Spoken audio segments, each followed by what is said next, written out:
अस्सलाम वालेकुम, welcome to my channel. कैसे हैं आप सब? उम्मीद है कि सब लोग ठीक ठाक और खैरियत से होंगे। मैं हूँ सना अदील और आज हम बनाने जा रहे हैं चने की दाल, जो कि हर घर में बनती है, अच्छी लगती है, खाने में भी अच्छी लगती है। चने की दाल को बनाने के बहुत ज़्यादा तरीके होते हैं, सब लोग इन्हें अलग अलग तरीक़ों से बनाते हैं। मैं आज आपको बहुत ही आसान तरीका बता रही हूँ चने की दाल पकाने का, और ये बहुत ही आसान तरीके से बन जाती है और बहुत ही टेस्टी होती है, बहुत ही मज़े की बनती है। आप लोग अगर इस तरीके से बनाएंगे तो आप लोगों की भी दाल इंशाल्लाह बहुत अच्छी बनेगी। वीडियो को एंड तक ज़रूर देखा करें, पूरी वीडियो देखा करें ताकि कुछ मिस ना रह जाए। तो अब हम जो है यहाँ पर शुरू करते हैं अपनी दाल बनाना। तो यहाँ मेरे पास दाल है जो कि 1.5 कप है। इसे मैंने 2 घंटे पहले 1 चुटकी सोडा डालकर भिगो के रख दिया था। अब तकरीबन 2 घंटे हो गए हैं। अब मैं इसे अच्छी तरह धोकर दोबारा से और इसे पकने रखूँगी। यहाँ मेरे पास ये पतीली है, इसमें मैंने सारी दाल डाल दी है, जो चने की दाल थी 1.5 कप, और इसके अंदर मैं 7 कप पानी ऐड कर रही हूँ। आपके पास जितनी दाल है आप उस हिसाब से पानी ऐड करें।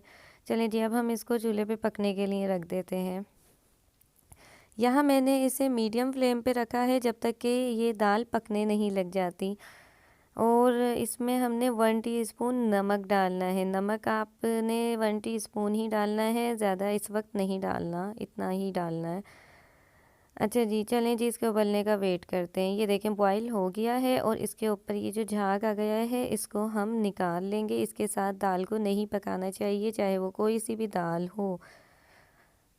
ये इसके ऊपर से मैं ये सारा झाग निकाल दूंगी और फिर उसके बाद इसको हम लो फ्लेम पर आधे घंटे के लिए पकने के लिए रख देंगे। चलें जी, मिलते हैं आधे घंटे के बाद। आधा घंटा हो गया है और अब देखते हैं कि दाल की क्या हालत है। चलें जी, अब इससे हम एक दाल को उठाकर चेक कर लेते हैं। ये लो जी, दाल तो गल गई। चलें जी, इसे पका लेते हैं। अब यहाँ मैंने कढ़ाई ली है और कढ़ाई के अंदर मैं 1 and 4 कप ऑयल डाल रही हूँ। आप अपनी मर्ज़ी से कम या ज़्यादा भी कर सकते हैं। यहाँ मेरे पास प्याज है जो कि मीडियम साइज़ की 2 हैं, इन्हें मैंने रफली सा कट कर लिया है। अच्छा जी, चलें अब हम इसे मिक्स कर लेते हैं और इसके अंदर हम ज़ीरा ऐड कर देते हैं। यहाँ मेरे पास हाफ़ टी स्पून ज़ीरा है, इसको भी अच्छी तरह मिक्स कर लेते हैं। प्याज को कभी भी बहुत ज़्यादा फ्राई नहीं करना चाहिए। जिन लोगों की जो कुछ भी वो पकाते हैं वो बहुत ज़्यादा कहते हैं कि काला हो जाता है या कुछ भी, तो उसकी वजह यही होती है कि वो लोग प्याज को बहुत ज़्यादा फ्राई कर देते हैं। प्याज को हमेशा लाइट ब्राउन फ्राई करना चाहिए, बहुत ज़्यादा फ्राई नहीं करना चाहिए।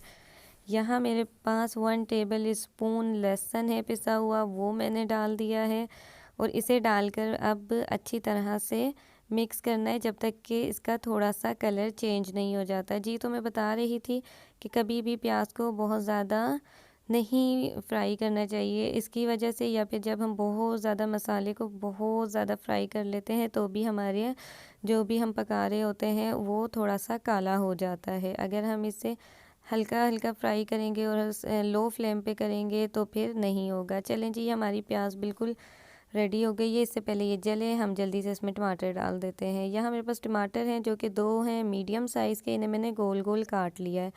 आप लोगों को जिस तरह अच्छे लगता है आप उस तरीके से काट सकते हैं। मैंने गोल काटा है क्योंकि इस तरह काटने से टमाटर अच्छे से गल जाते हैं। चलें जी, ये जब थोड़े से नरम होते हैं तब तक हमने इसे पकाना है। जी, तो ये देखें जी, ये थोड़े से नरम हो गए हैं। अब हम इसमें जो हमारे स्पाइसेस हैं वो सब डालेंगे। यहाँ मेरे पास लाल मिर्च पाउडर है जो कि 1 टीस्पून है, कुटी हुई लाल मिर्च 1 टीस्पून है। हल्दी जो है मेरे पास 1 टीस्पून है। धनिया पाउडर 1 टीस्पून और ज़ीरा पाउडर हाफ़ टी स्पून है। अब हमने इसको अच्छी तरह से मिक्स कर देना है। चलें जी, हमारे स्पाइसेस जब तक भून जाते हैं तब तक आप लोग वीडियो को प्लीज़ लाइक कर लें। बाद में आप लोग भूल जाएंगे लाइक करना, और चैनल को सब्सक्राइब कर लें। नया नया चैनल है, आप लोगों का सपोर्ट चाहिए, उसके लिए आपको वीडियो को लाइक करना पड़ेगा और चैनल को सब्सक्राइब करना पड़ेगा। आप लोग सपोर्ट करेंगे तो इंशाल्लाह आस्ता आस्ता आगे हम बहुत ही अच्छी अच्छी और भी चीज़ें बनाएंगे, जो कि बहुत ही आसान होंगी, बहुत ज़्यादा मुश्किल बिल्कुल भी नहीं होंगी।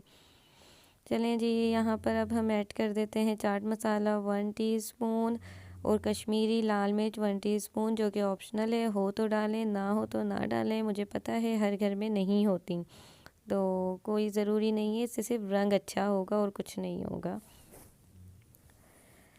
अच्छा जी, चलें जी, ये अब हमने ना पानी डाल डाल के इसे भूनना है। पानी के बगैर मसालों को कभी नहीं भूनना चाहिए, उससे मसाले जल जाते हैं, भुनते नहीं हैं। हमने सिर्फ इतना भूनना होता है कि ऑयल अलग हो जाए और मसाले अलग हो जाए, उनका कच्चापन ख़त्म हो जाए। पानी नहीं डालेंगे तो वो फिर जल जाएंगे और काले हो जाएंगे। अच्छा जी, यहाँ पे जो टमाटर मेरे थोड़े बहुत नहीं टूटे हैं, उन्हें मैं इस चम्मच की मदद से तोड़ रही हूँ। आप लोग भी कर सकते हैं इस तरह से। अच्छा जी, तो यहाँ पर मैंने थोड़ा सा और पानी ऐड किया है, क्योंकि अभी तक हमारा ऑयल बिल्कुल पूरी तरीके से अलग नहीं हुआ था। जी, तो ये देखिए हमारा मसाला अलग हो गया है, ऑयल अलग हो गया है, हमें बस इतना ही भूनना था। अब मैं इसमें दाल डाल कर अच्छी तरह से मिक्स करूँगी। चलें जी, यहाँ पे हमारी दाल अच्छी तरह से मिक्स हो गई है, और अब जो है मेरे पास यहाँ पर है एक चिकन क्यूब। अगर आपके पास हो तो डालें, नहीं तो आप 1 टेबल स्पून चिकन पाउडर भी ऐड कर सकते हैं, और अगर ना हो तो कोई मसला नहीं है, वैसे चिकन क्यूब हर जगह मिल जाता है। और यहाँ पर 2 हरी मिर्चें हैं, जिन्हें मैंने इस तरीके से काटा है। बच्चे छोटे हैं तो मैं इसी तरीके से हरी मिर्चें डालती हूँ, आप अपनी तरीके से भी काट के डाल सकते हैं। अब हमने इसे भी अच्छी तरीके से मिक्स कर लेना है। दाल को इस तरीके से तोड़ दें ताकि हमारा जो मसाला है वो गाढ़ा हो जाए, पतला पतला सा ना रहे, और इसको अच्छी तरह मिक्स कर लें।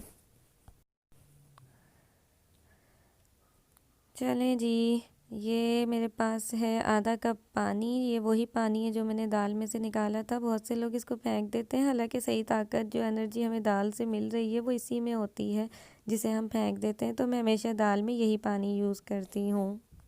और जी, अब हम इसे लो फ्लेम के ऊपर 15 मिनट के लिए पकाएंगे। चलें जी, 15 मिनट हो गए, देखते हैं क्या हालत है। इसकी तो बड़ी अच्छी हालत है। चलें जी, गरम मसाला डाल देते हैं, जो कि हाफ़ टी स्पून है, और इसके अलावा धनिया डाल देते हैं हरा, और इसको अच्छी तरह से मिक्स कर लेते हैं, और फिर हम इसमें लगाते हैं तड़का। चने की दाल के बहुत से फ़ायदे होते हैं, ये जिन लोगों ने अपना वेट लूज़ करना होता है उनके लिए भी बहुत फ़ायदेमंद है। डायबिटीज़ वालों के लिए बहुत ही ज़्यादा फ़ायदेमंद है, और इससे हमें बहुत ज़्यादा एनर्जी मिलती है। चलें जी, अब हम इसमें लगा लेते हैं तड़का, क्योंकि कोई भी दाल हो तड़के के बगैर अधूरी होती है। अच्छा जी, यहाँ पर मैंने लिया है 4 टेबल स्पून ऑयल, आप अपने हिसाब से भी डाल सकते हैं। और इधर मैंने ली है एक प्याज, जो कि स्मॉल साइज़ की थी, उसको मैंने काट लिया है और ऑयल में डाल दिया है। चलें जी, अब हम इसमें डाल देते हैं लहसुन। जितनी आपको ज़रूरत हो आप उस हिसाब से डाल सकते हैं। मैंने यहाँ पर कुछ नहीं बताया कि कितना है, आप अपने हिसाब से डालें। तड़का है ये, बास को नहीं पसंद होता तो वो नहीं भी डालें, कोई मसला नहीं है, लेकिन इसकी अच्छी खुशबू आती है। और यहाँ साबुत लाल मिर्चें हैं 4, वो मैंने ऐड की हैं, और साथ ही मैं यहाँ पर ऐड करूँगी ज़ीरा, जो कि 1 टीस्पून है। इसकी बड़ी अच्छी खुशबू आती है तड़के की, अगर तड़के में हो लहसुन और ज़ीरा। चलें जी, ये हो गया। अब हम लगाते हैं तड़का। देखें ज़रा कितनी मज़े की दाल लग रही है बग़ैर तड़के के, लेकिन हाँ, तड़का तो ज़रूरी होता है। चलें जी, लगा लेते हैं फिर। अच्छा जी, ये देखें तड़का लग गया है, और इसमें मैंने धनिया और हरी मिर्ची ऊपर से डाली हैं। और अब हम इसे खाएंगे जैसे आपका दिल करे, चाहे चावल से खाएं चाहे रोटी से खाएं, आपकी मर्ज़ी है, जैसे आपको अच्छा लगता हो। वीडियो अच्छी लगी है तो लाइक करें, शेयर करें और सब्सक्राइब करें। अल्लाह हाफ़िज़।